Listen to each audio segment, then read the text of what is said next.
Le soleil commençait tout juste à se lever au-dessus de l'aéroport. C'était calme, paisible et froid à l'intérieur du terminal. Ibrahim Traoré attendait tranquillement près de la porte 37. Il ne portait pas de costume, n'avait pas de garde du corps, ne transportait rien de tape à l'œil. Pour la plupart des gens, il ressemblait à un simple voyageur africain. Mais cet homme n'était pas ordinaire. Il était Ibrahim Traoré, le président du Burkina Faso. Il préférait voyager ainsi, humble, discret, silencieux. Pas de caméra, pas d'annonce bruyante. C'était sa manière d'être. Il croyait en la proximité avec le peuple, en l'anonymat, en l'humilité.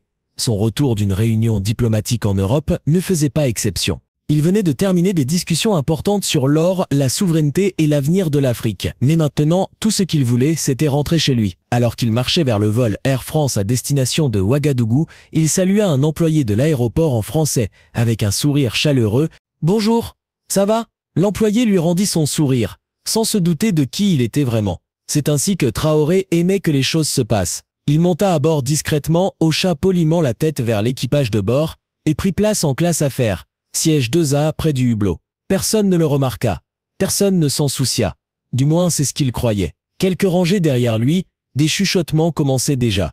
Un homme d'affaires français, PDG d'une grande société énergétique, se rendait lui aussi au Burkina Faso.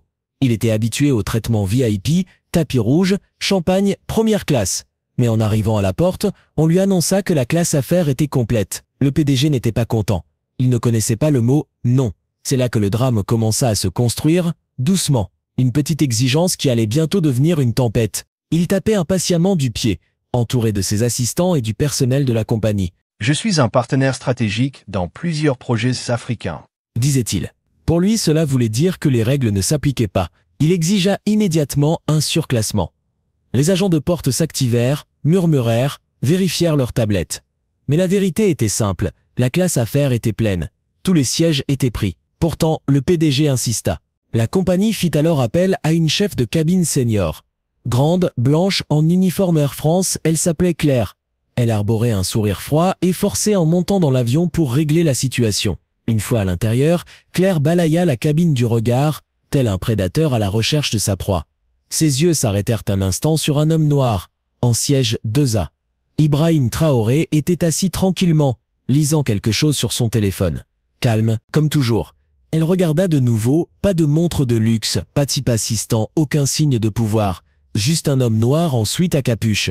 Elle se pencha vers une collègue et murmura. « Probablement une erreur. » Elle s'y approcha de lui, afficha un sourire forcé et dit poliment, mais fermement. « Monsieur, puis-je voir votre carte d'embarquement ?» Traoré leva les yeux, acquiesça et la lui tendit. Elle regarda la carte, puis de nouveau l'homme. Le numéro du siège était correct. Mais quelque chose en elle résistait. À ses yeux, il n'avait pas l'apparence de quelqu'un qui devait être là. Quelques instants plus tard, elle revint avec un faux sourire, plus direct cette fois. « Monsieur, je suis désolé, mais nous pourrions avoir besoin de vous déplacer en classe économique pour accommoder un autre passager. Nous vous compenserons. » L'insulte était là, discrète mais tranchante. Ibrahim Traoré haussa un sourcil. « Et pourquoi moi ?»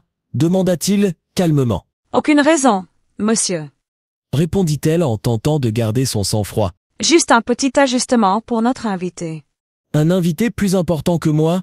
demanda-t-il, toujours calme. Claire ne répondit pas. Elle se contenta de sourire.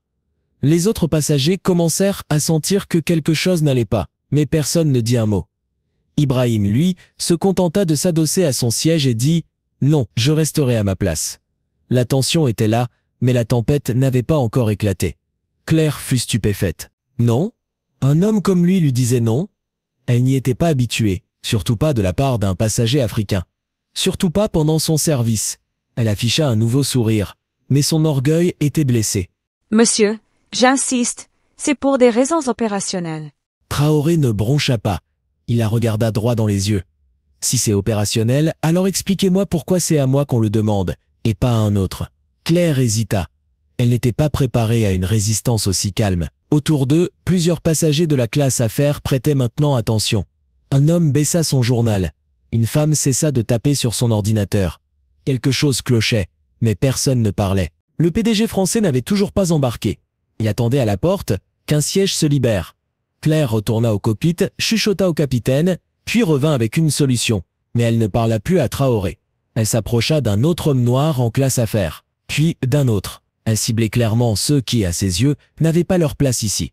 C'était sa deuxième erreur. Traoré l'observait en silence. Son visage restait impassible, mais son esprit était en éveil. Il écoutait, analysait. L'humiliation ne l'énervait pas, elle le concentrait. Un jeune homme africain d'environ 25 ans parut confus lorsque Claire lui désigna son siège. « Vous, monsieur, nous avons besoin que vous alliez en classe économique. »« Pourquoi moi ?» demanda-t-il. Claire ne répondit pas. Elle prit seulement sa carte d'embarquement. C'est alors que Traoré se leva. « Assez, dit-il. » Sa voix était calme, mais chargée d'autorité. « Vous prenez vos décisions en vous basant sur la couleur de peau, pas sur les billets. Cela s'appelle de la discrimination. » Claire, un peu secouée, répondit « Monsieur, je vais devoir vous demander de vous rasseoir. Ne provoquez pas de scène. » Traoré la fixa droit dans les yeux. Elle retint son souffle une seconde. Il y avait quelque chose dans ce regard. Un calme, une puissance, une absence totale de peur. Mais elle ne savait toujours pas qui il était vraiment. Mais pour elle, ce n'était qu'un passager de plus, un fauteur de troubles. Elle s'éloigna, bouillonnant intérieurement. Murmura-t-elle. « Ces gens-là, toujours en train de faire des histoires. » Le PDG fut finalement autorisé à monter. Claire l'accueillit avec une politesse exagérée, lui tendit un verre de champagne. Pendant ce temps, Traoré s'était rassis. Il boucla sa ceinture. Ses doigts tapotaient calmement la coudoir. Il n'avait plus besoin de parler, car bientôt, le monde entier saurait ce qui venait de se passer, et qui venait d'être insulté. Le vol décolla à l'heure. Tout semblait revenir à la normale. Du moins en apparence. Mais ce que Claire ne savait pas, c'est qu'un passager en classe économique avait tout filmé discrètement. Du moment où elle avait tenté de déplacer Ibrahim jusqu'à ses remarques discriminatoires. La vidéo fut envoyée à un ami dès l'atterrissage. Et cet ami reconnut immédiatement l'homme au siège 2A. Ce n'était pas un simple passager. C'était le capitaine Ibrahim Traoré, président du Burkina Faso, l'un des plus jeunes chefs d'État au monde. Un symbole d'espoir pour de nombreux Africains. La vidéo fut postée sur les réseaux sociaux avec la légende « Air France tente de déplacer le président du Burkina Faso pour faire place à un homme blanc ». En quelques heures, elle devint virale. Des millions de vues, des milliers de commentaires. L'indignation traversa les frontières. Au Burkina Faso, l'aéroport de Ouagadougou était en ébullition. Des foules attendaient leur président. Mais cette fois, ce n'était pas pour un accueil officiel. C'était pour lui montrer leur soutien. À sa descente de l'avion, les caméras étaient là. Les journalistes, les citoyens, les pancartes. « Nous sommes fiers de vous, capitaine. L'Afrique se tient debout. Pas un pas en arrière. » Ibrahim Traoré, fidèle à lui-même, ne fit aucune déclaration immédiate. Il salua calmement les gens, serra quelques mains, monta dans une voiture discrète et quitta l'aéroport. Pendant ce temps, à Paris, c'était la panique au siège d'Air France. La direction découvrait l'identité du passager humilié. Les appels affolés furent passés, des réunions d'urgence convoquées. La chef de cabine Claire fut immédiatement suspendue. Mais pour beaucoup, c'était trop tard. Les dirigeants africains exprimèrent leur indignation publiquement. Le président d'un pays voisin déclara « Ce n'est pas seulement une insulte à Ibrahim Traoré, c'est une insulte à toute l'Afrique ». Des campagnes de boycott d'Air France furent lancées. Sur X, anciennement Twitter, le hashtag #RespectTraoré explosa. Ibrahim, lui, resta silencieux pendant 3 jours. Puis il apparut enfin à la télévision nationale, vêtu simplement, comme à son habitude. Il regarda la caméra et dit « Ce que j'ai vécu dans cet avion n'est pas nouveau pour des millions d'Africains. Être jugé par l'apparence. Être déplacé parce qu'on ne correspond pas à l'image du pouvoir. Mais je ne suis pas en colère, car cet incident a révélé une vérité plus profonde.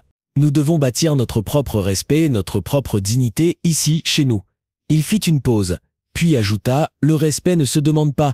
Il se construit. » Les applaudissements retentirent dans tout le pays. Même ceux qui ne s'intéressaient pas à la politique se sentirent touchés, car ce n'était plus seulement l'histoire d'un président. C'était l'histoire d'un homme noir debout face à une injustice, d'un leader qui refusait de se plier. Peu après, le Burkina Faso annonça qu'il allait réévaluer ses accords avec Air France. D'autres pays africains firent de même. Ce qui avait commencé comme une scène banale dans un avion devint un symbole de quelque chose de bien plus grand. Le réveil d'une fierté.